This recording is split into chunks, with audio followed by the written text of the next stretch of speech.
Hi friends. आज हम बात करेंगे रिलायंस इंडस्ट्रीज़ की कि किस तरह से ये इस समय चार्ट्स पे दिख रहा है। मेरा रीज़न रिलायंस को सेलेक्ट करने के लिए एक ये भी है क्योंकि इस समय रिलायंस अपने ऑल टाइम हाई पे चल रहा है और टॉक ऑफ द टाउन है। हर कोई रिलायंस में इन्वेस्ट करना चाहता है क्योंकि उसमें बहुत तरह की न्यूज़ आ रही हैं, बहुत तरह के पॉजिटिव डेवलपमेंट्स हो रहे हैं।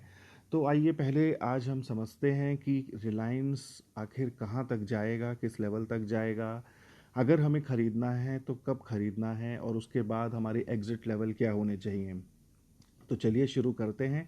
तो ये अभी हमने इसका रिलायंस का लॉन्ग टर्म का चार्ट खोला हुआ है जो कि मंथली चार्ट है। ये चार्ट कैसे होते हैं, इस चार्ट को हमें कैसे डेवलप करना है, कौन सी ऐप है, ये मैं अपने वीडियोस में समझा चुका हूँ। तो जैसा कि मेरा आपसे प्रॉमिस था कि मैं 2 घंटे में आपको लगभग ऐसे ट्रेड सेटअप आपको सिखाऊंगा जिससे आप खुद से ही स्टार्ट करना शुरू कर देंगे।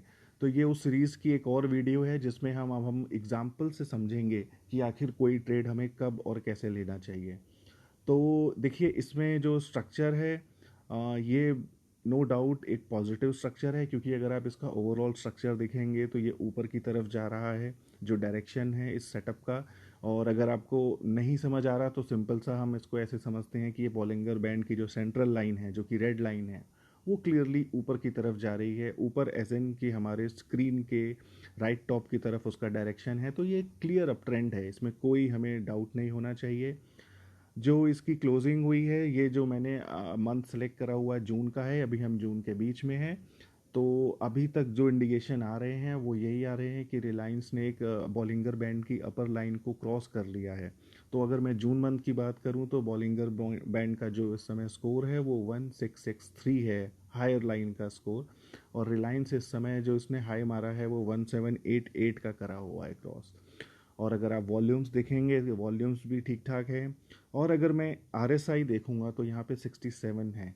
RSI मैंने यहाँ पे क्यों यूज़ करी है मैं इस वीडियो के आखिरी में आपको समझाऊंगा। तो यहाँ पे अगर मैं देखूँ तो रिलायंस अपने अपर बॉलिंगर बैंड की अपर लाइन के पास है। और इसमें हमें यही समझ में आ रहा है कि हो सकता है कि रिलायंस इस समय उस पोजीशन पे पहुंच गया है जहां उसने अपना एक हाई बना लिया है कुछ समय के लिए। क्यों मैं ऐसा कह रहा हूँ इसको समझने के लिए चलिए थोड़ा सा पीछे चलते हैं कि आखिर मैं ऐसा क्यों आपको बता रहा हूँ। तो अगर इसी चार्ट को मैं, ये वही चार्ट है जो मैंने अभी आपको दिखाया था लॉन्ग टर्म चार्ट। तो पहले मैंने जून की कैंडल सेलेक्ट करी थी, अब मैंने दिसंबर 19 की कैंडल सेलेक्ट करी है। तो देखिए इस कैंडल ने भी वही करा हुआ है, जैसे ही टॉप लाइन के पास बॉलिंगर बैंड की गई वहाँ के बाद लगातार 3 मंथ करेक्शन आया हुआ है। और उस समय जो रिलायंस का हाई था दिसंबर 19 के पास से 1617 का था। तो और इस समय जो RSI थी वो 68 पॉइंट थी। इसके बाद अगर हम थोड़ा सा और पीछे जाएंगे तो ये देखिए अप्रैल 19 का कैंडल मैंने सेलेक्ट करा हुआ है। यहाँ पे भी जो बॉलिंगर बैंड की हायर लाइन है उसे रिलायंस ने टच करा है। रिलायंस उस समय स्कोर था बॉलिंगर बैंड का हायर पॉइंट का 1413.72। रिलायंस ने ऑलमोस्ट वही लेवल टच करे और उसके बाद 3 मंथ का एक और करेक्शन दिखाया। थोड़ा सा और पीछे चलते हैं, ये है अगस्त 18 की कैंडल। अगेन वही स्टोरी हुई, एक बार टच करा उसने हायर लाइन को और उसके बाद कुछ मंथ के लिए ये नीचे की ओर चला गया, कंसोलिडेशन में चला गया। इसके बाद अगर हम और थोड़ा पीछे जाएंगे यानी कि हम ऑलमोस्ट अब 1.5 साल पीछे चले गए हैं और या फिर पौने 2 साल।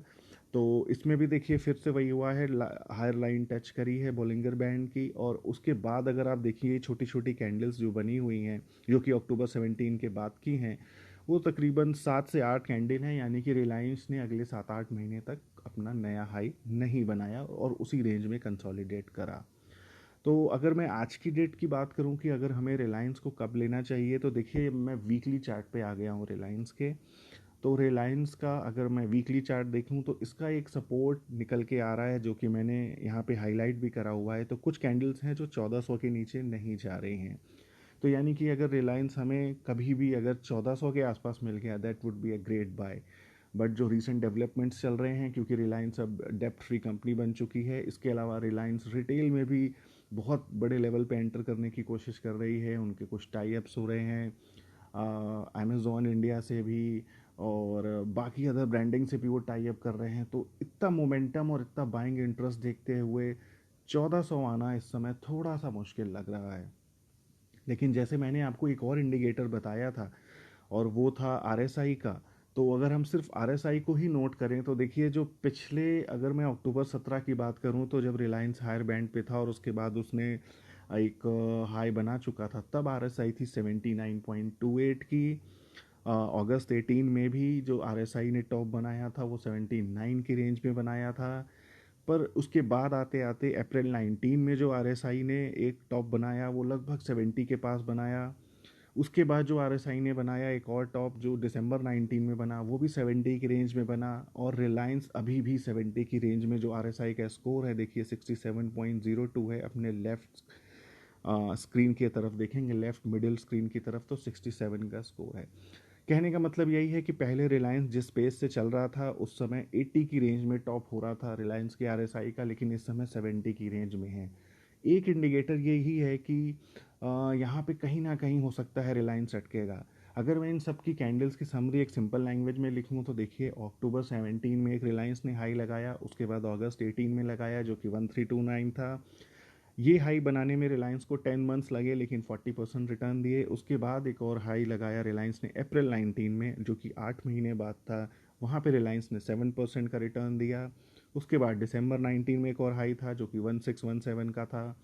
और इसके बाद जून 20 जो कि अभी करंट मंथ चल रहा है, वहाँ पे एक और हाई लगाया हुआ है जो कि अगेन 6 मंथ लिए हैं रिलायंस ने। तो कहने का मतलब है कि लगभग 6 से 8 महीने में रिलायंस लगातार एक नया हाई फॉर्म कर रहा है। बात करूं लो की, तो लो में देखिए 10% माइनस में गया हुआ है, यानी कि अप्रैल 18 की बात करूं तो यहाँ पे एक इसने अपने हाई से 10% हमें रिटर्न दिया, जो हाई था 957 में बना था, 957 का। अक्टूबर 18 में ये अपने हाई से 23% करेक्ट करा, अगस्त 19 में भी 23% करेक्ट करा, और मार्च 19 में 55% करेक्ट करा अपने टॉप से। मार्च 19 को हम ये मान सकते हैं कि एक एक्सेप्शन, क्योंकि उस समय कोरोना का क्राइसिस हो गया था, मार्केट में बहुत सारे लोअर सर्किट लगे थे, तो वो एक पैनिक सिचुएशन थी। अगर मैं इसको 55 को डिसरिगार्ड करके अगेन उसी 20 to 25% की रेंज में रखूँगा, तो अब हमें कौन सा लेवल बाय करना चाहिए, क्योंकि रिलायंस अभी यहाँ से लगभग 1800 रुपये के भाव पे चल रहा है। तो दो चीज़ें निकल के आ रही हैं अगर हम इस एनालिसिस की बात करेंगे। एक कि रिलायंस कहीं ना कहीं अपने टॉप के आसपास है। मैं ये नहीं कह रहा कि ये टॉप 1800 पे ही बनेगा, हो सकता है 1820 1840 की रेंज में बने। और अगर मैं पिछला इसका रिकॉर्ड देखूं, जो कि वहाँ से हर बार अपने टॉप से ये लगभग 23% या 25% करेक्ट हो रहा है, तो हो सकता है इतना बाइंग इंटरेस्ट अगर आ रहा है तो हो सकता है इतना लो तक ना जाए। लेकिन समहाउ अगर ये आपको अपने टॉप से, यानी कि 1800 या जो भी बनेगा टॉप, वहाँ से अगर आपको 15 से 20% नीचे भी मिलता है, तो आपको बिल्कुल भी नहीं सोचना चाहिए और आपको लेना चाहिए स्टॉक। और जिस पेस से ये चल रहा है, I don't see any reason कि रिलायंस क्यों हर 3 या 4 साल में डबल रिटर्न आपको नहीं देगा, क्योंकि अभी बहुत ज़बरदस्त बिजनेस एक्सपेंशन है। जियो भी अपने एक्सपेंशन मोड पे है। अभी जियो ने सिर्फ मोबाइल के जो नेटवर्क्स हैं उसी में एक्सपेंड करा है, अभी ब्रॉडबैंड में पूरी तरह से उनका एक्सपेंशन नहीं हुआ है। और अगर यही सपोर्ट इनको अपने रिटेल कारोबार से भी मिलेगा, रिटेल बिजनेस से भी मिलेगा, तो ये जो ग्रोथ इंजन है ये कम से कम 5 से 6 साल आराम से चलेंगे। तो 6 साल का मतलब है कि रिलायंस यहाँ से भी, अगर मान लीजिए आपको 1600 के या 1500 के भाव पे रिलायंस मिलता है, तो वहाँ से आप आराम से समझ सकते हैं कि हर 3 साल में वो आपको डबल रिटर्न दे सकता है। तो ये थी हमारी पहली एनालिसिस, और आगे मैं फिर आपको कुछ वीडियोस लेके आऊँगा और समझाऊँगा कि कैसे कोई स्टॉक हम पिक कर सकते हैं। Thanks for your time. और अगर आपको कोई फीडबैक देना हो तो आप इस यूट्यूब चैनल के कमेंट सेक्शन में जाकर अपना फीडबैक दे सकते हैं। Thank you so much.